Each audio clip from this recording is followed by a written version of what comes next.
नमस्कार, वीना शास्त्रों में मैं दिव्या मित्तल आप सभी का स्वागत करते हैं। बात करते हैं हम अपने 24 नक्षत्र शतभिषा नक्षत्र जो कि है राहु का नक्षत्र। राहु का नाम आते ही आप सब समझ जाया कीजिए कि ये बड़ा सस्पेंस वाला नक्षत्र है, यानी रहस्यमयी होते हैं ऐसे लोग, यानी इनके अंदर क्या चल रहा है आप जान नहीं सकते। जिनका शतभिषा नक्षत्र होता है दैट मीन्स कुंडली के जिस भाव में ये नक्षत्र आ रहा हो आप समझ जाइए उस भाव से रिलेटेड कुछ ना कुछ चीज़ें लाइफ में हाइड है, या उस रिश्ते से रिलेटेड चीज़ें, यानी जो भी वो रिश्ता आ रहा है जैसे, तो उस रिश्ते ने आपसे कुछ ना कुछ चीज़ें हाइड कर रखी हैं, या उसकी पर्सनैलिटी रहस्यमयी हो सकती है। ऐसा भी ये भगवत भवाम के नियम से जाना जाता है। हम इसकी जो राशि आती है, शब्द अक्षर बता देती हूँ, गो सा सी सू। और राशि जो आती है, इसके चारों पद जो आते हैं वो कुंभ राशि में आते हैं, और कुंभ राशि हमारी इच्छा शक्ति का घर होता है। और राहु वैसे भी 11 नंबर में आके, यानी 11th हाउस में जब राहु बैठता है तो बहुत ज़्यादा इच्छाओं को, मतलब ऐसे लोगों की इच्छाएं एकदम से पूरी होती हैं। ऐसा भी हो सकता है ना हो, लेकिन जब होंगी ना एट रैंडम पूरी होंगी, और इतना देगा राहु कि इनसे संभाला नहीं जाएगा। लेकिन याद रखिएगा, जब राहु देता है तो वो देता अगर बहुत है, अनएक्सपेक्टेड देता है तो, लेकिन वो ले भी लेता है। और जो शनिदेव देते हैं वो स्टेबिलिटी के साथ बहुत धीरे धीरे देते हैं, इंसान को पूरा परेशान करके देते हैं, परंतु उसमें स्टेबिलिटी होती है। और वो वापस उससे लेते नहीं हैं, क्योंकि वो पूरी तरीके से इंसान को परख के उसको पैसा देते हैं। शनिदेव यदि 1 रुपया भी दे रहे हैं ना, आप उस 1 रुपये से 10 रुपये बना लेंगे, क्योंकि शनिदेव आपसे वो 1 रुपया वापस नहीं लेंगे। परंतु राहु आपको 1 की जगह 100 रुपये देगा, और लेकिन वो अपने ऊपर अपनी मनमानी करेगा, वो तुरंत उन 100 की जगह आपसे 1000 रुपये वापस ले सकता है। तो आप सोचिए इन दोनों में कितना डिफरेंस है।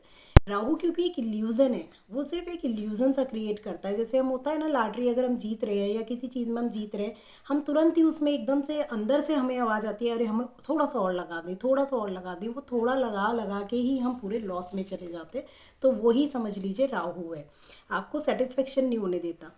स्वामी ग्रह इसके मैंने बता ही दिए राहु देव, और देवता ग्रह जो है वरुण देव हैं, जो कि गंभीर रोगों को दूर करने, गुप्त ज्ञान व शोध कर्म शुद्धि की ऊर्जा देते हैं। शोध ऊर्जा देते हैं और कर्म शुद्धि आपकी करते हैं। कैसे, यही बताते हैं वायुदेव। वैसे भी वायु सर्वत्र है, सब जगह है।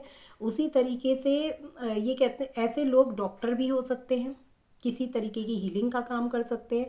जो गंभीर रोग को दूर करने वाला हो तो ऐसा कोई डॉक्टर, मतलब इस तरीके के आप डॉक्टर बन सकते हैं जिनके पास अपना कोई, हो सकता है कोई गुप्त ज्ञान हो इनके पास।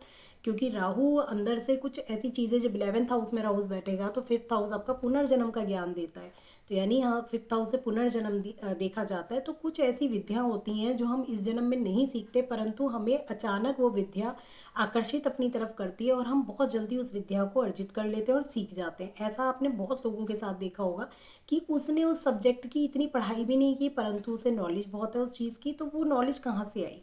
वो आप उस इंसान के पुनर्जन्म की नॉलेज है, जो वो लेकर इस धरती पर प्रकट हुआ है। हम जरूरी नहीं कि इसी जन्म में सब कुछ सीखते हैं, हम बहुत कुछ अपने पुनर्जन्मों में जितना भी सब कुछ सीखा होता है, वो उसकी कुछ ना कुछ परसेंटेज हमारे माइंड में इकट्ठी होती चली जाती है, और वही हम लेकर जन्म लेते हैं, अच्छी बुरी जो भी चीज़ें हों। प्रतीक इसका कदम खाली चक्र होता है, जो कि रहस्यों की खोज या ब्रह्मांडीय ऊर्जा को दर्शाता है। ब्रह्मांडीय ऊर्जा उसे कहते हैं जो पूरी तरीके से पूरे ब्रह्मांड को घेरे हुए है, पूरी एक ऊर्जा की तरह हमारे पूरे ब्रह्मांड में ऊर्जा फैली हुई है, जिसे हम ग्रैब करना चाहते हैं किसी ना किसी तरीके से। कि कभी हम कहते हैं कि अरे मंगल की ऊर्जा मुझे मिल जाए, गुरु की ऊर्जा मुझे मिल जाए, और उसके लिए हम तरह तरह के मंत्र करते हैं और कुछ ना कुछ ऐसे पॉजिटिव चीज़ें करते हैं अपनी लाइफ में। वृक्ष कदम्ब का पेड़, इसका जो वृक्ष है, अगर आप कदम का वृक्ष लगाएं तो बहुत इसको लाभ मानते हैं, क्योंकि ये सुगंधित होता है, छाया देने वाला होता है। तो ऐसे लोग अपने दूसरों को भी अपने सानिध्य में रखते हैं, यानी उनको ये एक प्रेरणा स्रोत बनते हैं उन लोगों के लिए। ऐसा नहीं है केवल अपने ही लिए धन कमाते हैं, ये दूसरों की भी उतनी ही सेवा करते हैं, उतना ही ये धन, अपने धन को दूसरों के लिए यूटिलाइज करते हैं। इसलिए कहते हैं ना छाया देने वाला वृक्ष।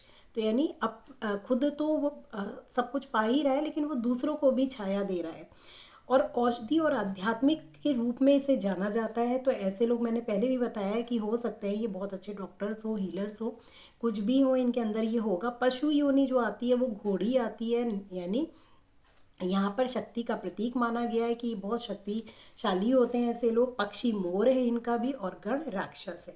कदम का वृक्ष श्री कृष्ण का प्रिय वृक्ष कहा जाता था, इसलिए भक्ति और प्रेम से भी पूरे भरे हुए होते हैं, क्योंकि कृष्ण जी का यही था कि उन्हें भक्ति चाहिए थी, प्रेम चाहिए था, और क्या चाहिए था। तो इसीलिए वही इस नक्षत्र वालों के अंदर भी होता है कि ये भक्ति और प्रेम के प्यासे होते हैं। तो जहाँ इन्हें प्रेम मिलता है वहीं ये दौड़े चले जाते हैं। तो ये ऐसे लोग हैं। और यह वृक्ष जो होता है चर्म रोग व घावों को भी जल्दी ठीक करता है। अब हम बात करते हैं इसके चारों पदों के बारे में।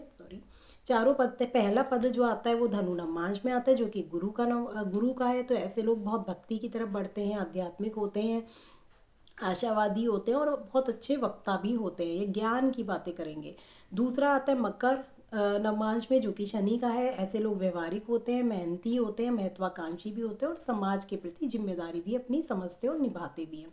तीसरा आता है कुंभ में, और कुंभ राशि में ही आता है ये नक्षत्र। और यहाँ पर नमाज भी, तो कुंभ आ गया तो यहाँ पर तो वर्गोत्तम स्थिति हो जाती है। ऐसे लोग दूरदर्शी होते हैं, और वैज्ञानिक दृष्टिकोण भी इनका होता है, बहुत ज़्यादा साइंटिफिक तरीके से ये चीज़ों को सोचते हैं। चतुर्थ जो पद आता है इसका वो मीन नमाज में आता है, जो गुरु का नक्षत्र है। और करुणा, कल्पना, आध्यात्मिक सोच और हीलर का काम ये जबरदस्त करते हैं। अब ये, लेकिन इनकी जो एक खासियत होती है, राहु मैंने पहले भी बताया था, रहस्यमय प्रवृत्ति होती है, एकांत प्रिय भी होते हैं, बहुत ज़्यादा एकांत में। क्योंकि शनि देव भी ना बहुत उदासी वाले देवता कहे जाते हैं, क्योंकि कहते हैं शनि जहाँ दुख वहाँ। कुंडली में जहाँ भी शनिदेव बैठे हैं, आप समझ लीजिए कि कुछ ना कुछ उस भाव से रिलेटेड आपके जीवन में दुख होगा। कोई ना कोई आप चीज़ ऐसी होगी, जो भी उस भाव में चीज़ें हम देखते हैं, जो भी रिश्ते देखते हैं, किसी भी चीज़ से रिलेटेड आप अपना एज्यूम करके देखिए आपका शनिदेव कौन से हाउस में बैठे हुए, उस चीज़ से रिलेटेड डेफिनेटली आप कुछ ना कुछ पीड़ा या दर्द महसूस करते होंगे, चाहे आप उसे एक्सेप्ट करें ना करें, परंतु ऐसा होता है। अब वो डिपेंड ये भी करता है कि वो शनिदेव कितने पीड़ित है, किस राशि में बैठे है, उससे भी बहुत फर्क पड़ेगा। विज्ञान व आध्यात्मिकता की तरफ इनकी गहन रुचि होती है। तो इसी के साथ हमारा शतभिषा नक्षत्र भी समाप्त होता है। यदि आप अपनी कुंडली का विश्लेषण कराना चाहते हैं तो मेरे नंबर पर आप संपर्क कर सकते हैं, दिव्या मित्तल आपको दिखेगा, और आप अपनी कुंडली के बारे में संपूर्ण जानकारी ले सकते हैं। नमस्कार।